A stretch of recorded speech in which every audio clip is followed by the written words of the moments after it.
হলিউডের fast and furious movie তো আপনারা সবাই দেখেছেন। ভ্যান ডিজেল কিংবা পল ওয়াকারের সেই গতির নেশা পর্দায় আমাদের শিহরিত করে। কিন্তু ভাবুন তো, সেই একই মরণ নেশা যদি প্রতিদিন আমাদের লোকাল বাসে ভর করে।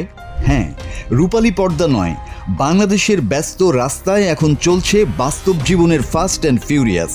আর এই খবর এখন পৌঁছে গেছে খোদ আন্তর্জাতিক মহলে। Buses are one of the most popular modes of transport in the country, but they face fierce competition. সম্প্রতি ফ্রান্স ভিত্তিক আন্তর্জাতিক সংবাদ মাধ্যম ফ্রান্স 24 বাংলাদেশের সড়ক পরিবহন ব্যবস্থা নিয়ে একটি শিউরে ওঠার মতো প্রতিবেদন প্রকাশ করেছে। প্রতিবেদনটিতে বলা হয়েছে, বাংলাদেশের বাস চালকরা দ্রুত গন্তব্যে পৌঁছাতে এমন সব ভয়ঙ্কর ঝুঁকি নিচ্ছেন, যা দেখে খোদ আন্তর্জাতিক মিডিয়াও আজ স্তম্ভিত।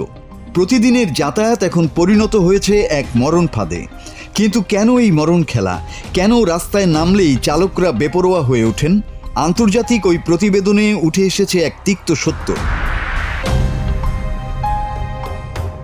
বাংলাদেশের যাতায়াতের প্রধান মাধ্যম হলো বাস, আর এই সেক্টরে পরিবহন কোম্পানিগুলোর মধ্যে চলছে এক অসুস্থ প্রতিযোগিতা।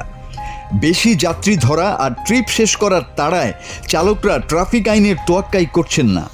একটু আগে যাওয়ার জন্য বেপরোয়া ওভারটেকিং, আর গতির নেশায় তারা বাসে থাকা শত শত যাত্রীর জীবনকে ঠেলে দিচ্ছেন চরম অনিশ্চয়তায়।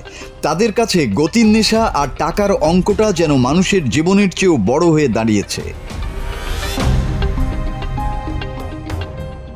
সড়কের এই নৈরাজ্য এখন আর শুধু আমাদের দেশের সমস্যা নয়। আন্তর্জাতিক মিডিয়ায় এমন নেতিবাচক খবর প্রচারের ফলে বিশ্বের দরবারে বাংলাদেশের ভাবমূর্তি মারাত্মকভাবে ক্ষতিগ্রস্ত হচ্ছে।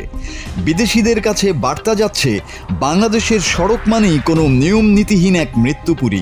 শুধুই কি ভাবমূর্তি? এই গতির রেসে প্রতিদিন ঝরছে অসংখ্য তাজা প্রাণ। এক একটি পরিবার হারাচ্ছে তাদের শেষ আশ্রয়স্থল। কিন্তু এই রক্তক্ষরণ থামাবে কে? প্রশ্ন হলো, বিশ্বজুড়ে এমন সমালোচনা হওয়ার পরও কি সংশ্লিষ্ট কর্তৃপক্ষের টনক নড়বে, নাকি সড়কের এই মৃত্যুর রেস চলতেই থাকবে? আমরা কি পারবো আমাদের প্রিয়জনদের জন্য একটি নিরাপদ সড়কের নিশ্চয়তা দিতে? কবে থামবে এই ভয়ঙ্কর ফাস্ট অ্যান্ড ফিউরিয়াস খেলা?